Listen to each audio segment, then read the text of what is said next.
Уже начиная с 2024 года бьет тревогу Бастрыкин, по крайней мере, его ведомство говорит о том, что на территорию России завозят по миллиону мигрантов в месяц, их невозможно даже проверить, не то чтобы сказать, зачем они нужны и для чего. Госдума со своей стороны все время говорит, нужны рабочие руки, Набиуллина говорит, нужны рабочие руки, ну, видимо, у нее не работает голова, и поэтому приходится вспомнить поговорку «если нет ногам, рукам покоя, видно что-то с головой», но тем не менее на этом фоне заезжает огромное количество людей, которые объединяются в анклавы. Больше того, на территории России на днях подписывается указ Путиным о том, чтобы, в частности, таджикские правоохранительные органы, МВД, имело свое представительство на территории Российской Федерации. Вообще вопросами мигрантов, которые совершают особо тяжкий, огромный взлет преступности был, ну, чтобы они сами решали свои вопросы. И причем это люди, я не говорю, что они плохие, я говорю, что это другая культура, в которой, например, не столько решают государственные органы, если мы говорим о мусульманах, сколько шариат, правила шариата. Государство у них вообще стоит на второй строчке важности. И больше того, сама религия утверждает, призывает своих адептов к тому, что законы светские, государственные, их надо использовать только если нет другого выхода. А вообще правила шариата, они на первом месте. И вот именно людей из стран, которые придерживаются подобной веры, религии и культурного наследия, им говорят, вы сами расследуете дела, которые совершаются, выходцами с теми же культурными корнями. Зачастую их культурные корни к этому ведут. Больше того, я со своей стороны много раз высказывался, что ведь главная проблема то, что никто не занимается их интеграцией. Это не значит, что они плохие люди. Если не говорить о тех, кто вообще в международном розыске приезжает, попадает на территорию страны, их потом находят, опять же, что говорит в свою очередь о совершенно дырявой границе. И кто это делает и зачем? Впрочем, в Госдуме они себя уже даже не скрывают. Но, тем не менее, теперь на этом фоне давайте попробуем представить себе пыльные поля. Заодно не забываю, что у нас сейчас по поводу просто целый бум по борьбе с запрещенными веществами, но это, к слову, здесь речь будет не совсем об этом, скажем так, и тем не менее. Итак, есть пыльные поля, Ростовская область, жара. Бесконечные ряды теплиц и полей. Тысячи рук работают с рассвета до заката. Но среди этих рук люди, которых здесь по закону быть-то не должно. Полиция проводит обычный рейд, и вдруг 392 нарушения за один раз. Я обычно возмущался, что 2, 10, 20, 100, здесь аж практически 400 нарушений только. 1500 проверенных иностранцев, 54 выдворенных, 2 в федеральном розыске. Одна местная женщина уже села под уголовку за то, что якобы приютила 10 приезжих в своем частном доме. Это те самые люди, которым, кстати говоря, есть нечего, потому что еще и хозяйство вырезают. Я не имею в виду, что у нее, да, то есть борьба с тем, чтобы людям нечего было есть, в России тоже ведется, это забой скота, сейчас мы на этом не будем подробно останавливаться. Но что на деле? Никто не жил в этом доме, то есть, опять же, все это фиктивно. Это не просто очередная сводка, это верхушка айсберга, естественно. Сегодня мы разберем, что на самом деле творится в сельском хозяйстве Дона, как в Россию проникают те, кого здесь вроде бы как никто не ждет. Кто на этом зарабатывает и почему вся эта система выглядит хорошо отлаженный бизнес, где главные бенефициары далеко не те, кто копается в земле. Представьте себе картину. Аксайский район, частный дом. Хозяйка ставит на учет сразу 10 человек. Печати, бумаги, деньги в кармане.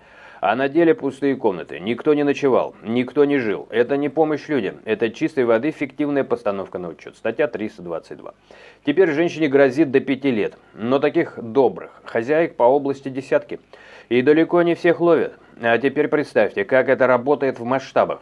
Мигранты приезжают, им нужны документы, чтобы работать легально. Но настоящую регистрацию делать сложно и дорого. Поэтому появляются посредники. Кстати говоря, на днях уже разбирал достаточно подробный кейс подобных посредников. Они предлагают быстро и недорого. Просто поставить галочку в бумагах. Человек получает бумажку, идет на поле, начинает работать за копейки. А хозяин поля экономит на налогах и социальных взносах. Все довольны? Кроме государства, конечно же, и местных жителей. Но это ведь только начало. Полицейские проверяют 1500 человек на агропредприятиях и находят нарушения почти у каждого четвертого. Кто-то просрочил пребывание, кто-то работает без разрешения, кто-то вообще в розыске. 2 таких задержаны сразу. Представьте, человек, которого ищет по всей стране, спокойно копает картошку под Ростовом. Как он туда попал? Кто его прикрывал? И сколько еще таких работников по всей области? Я со своей стороны копнул глубже. В Ростовской области такие рейды не редкость. В прошлом году фиксировали десятки тысяч миграционных нарушений, а схемы фиктивной регистрации раскрываются регулярно. В Ростове-на-Дону недавно накрыли целую организованную группу, которая штамповала бумаги пачками, печати, бланки, целые микрорайоны, где якобы живут сотни людей. Я это разбирал. Там сотни миллионов на этом заработано. А на деле все это пустые адреса. И за всем этим часто стоят не просто жадные какие-то бабульки, дай бог им здоровья, а целые сети с коррупционными связями. Теперь самое тревожное. Нелегалы не просто работают, они создают параллельный мир. Многие живут в ужасных условиях, в бытовках, в брошенных бараках, по 10-15 человек в комнате. Без нормальной медицины, без прав. Их легко обмануть, естественно. Запугать, заставить работать за еду, а когда они становятся ненужными, просто выбросить. Или хуже, используют в темных делах.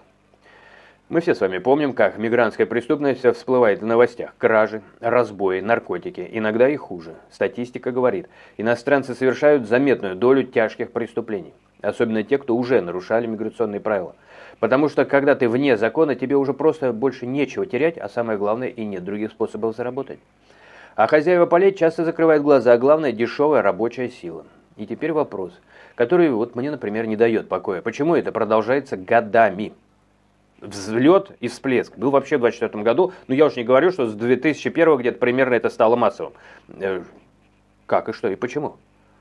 Почему каждый новый рейд выявляет сотни нарушений, а система не меняется? Может потому, что кому-то это очень выгодно?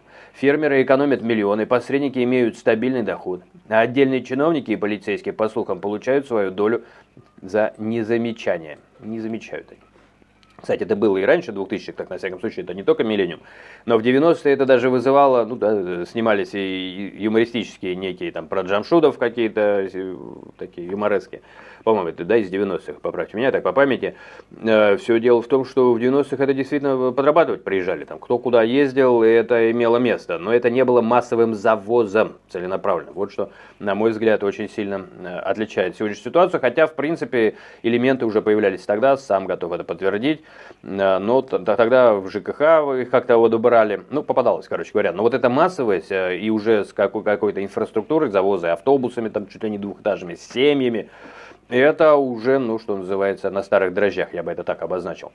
Тем не менее, продолжим и так. Коррупция в миграционной сфере – это уже не секрет. Ее называют одной из главных подпиток нелегального потока. Вспомните историю одной женщины из Аксая. Она не первая и явно не последняя. Такие случаи, как сигнальные огоньки. За каждым таким фиктивным приютом может стоять целая цепочка. От посредника в Таджикистане или Узбекистане до человека с печатью в России.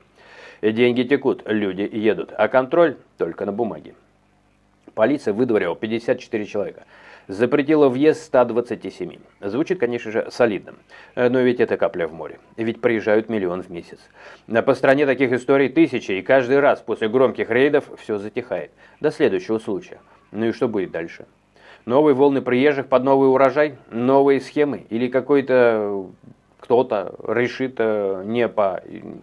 бить не по исполнителям, скажем так, а по организаторам, тем, кто стоит в тени и зарабатывает на чужом бесправии? Да, вот, хотелось бы порекомендовать. Другой разговор, могут ли поэтому силовики ударить по тем, кто это организует? Мне кажется ли, что тот, кто организует, непозволительно его проверять в силу понятий субординации? Когда-то в свое время, я даже читал, этот учебник только появлялся, я-то застал те времена, когда не было криминальной милиции там отдельно взятой, поэтому выходил учебник криминальной милиции. В чем была суть? Считалось, был такой момент в 90-е как раз, что работать честно, и прозрачно и самоотверженно милиции мешают так называемые горизонтальные связи. Огромное количество чиновников, там какие-то префекты, а субординация, когда только начальник отвечает, да, то есть меньше шансов оказывать давление на саму структуру. Ее начали выводить в вертикаль. То есть та самая криминальная милиция, это некоторые направления, там борьба с оргпреступностью, борьба с запрещенными веществами, я тогда своими словами. Но вот тогда это выглядело как спасение, действительно, от вот этих мелких там, каких-то местных чиновников, зажравшихся, коррумпированных. А вот сейчас я думаю, что тогда было много чиновников, да, они могли ломать, и ломали, они мешали работать силовикам. Но если выстроена вертикаль, то... А кто теперь будет проверять эту вертикаль? Потому что суть-то была горизонтальной зависимости, то, что там было много надзорных органов, да, так или иначе. Надзорщиков убрали, надзор только вверху, и теперь, если даже захочется что-то вычистить, если сверху кто-то заинтересован, чтобы завозить миллионами мигрантов, то что же делать силовикам?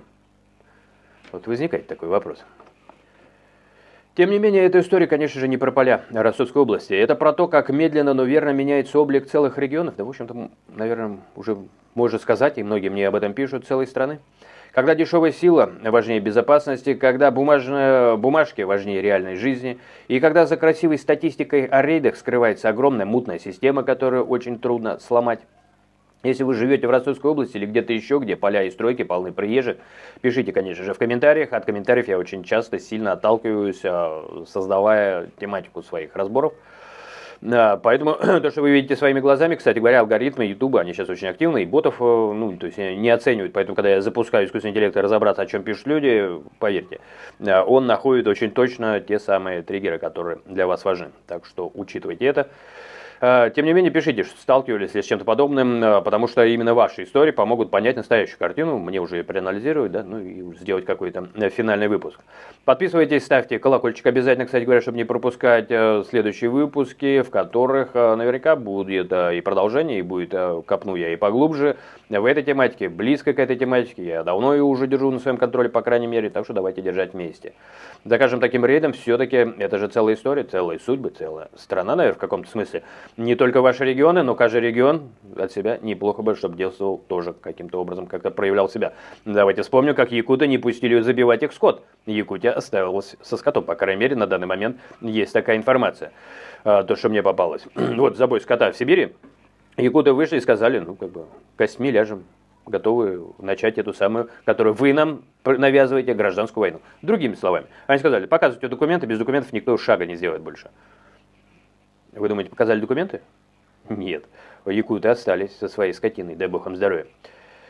Так что, чтобы мы с вами, друзья, здесь рассказывали то, о чем другие не рассказывают вслух, чтобы мы озвучивали то, о чем думают люди, вы думаете, пишите еще раз, подписывайтесь, ну и, собственно говоря, берегите себя и увидимся в следующих выпусках.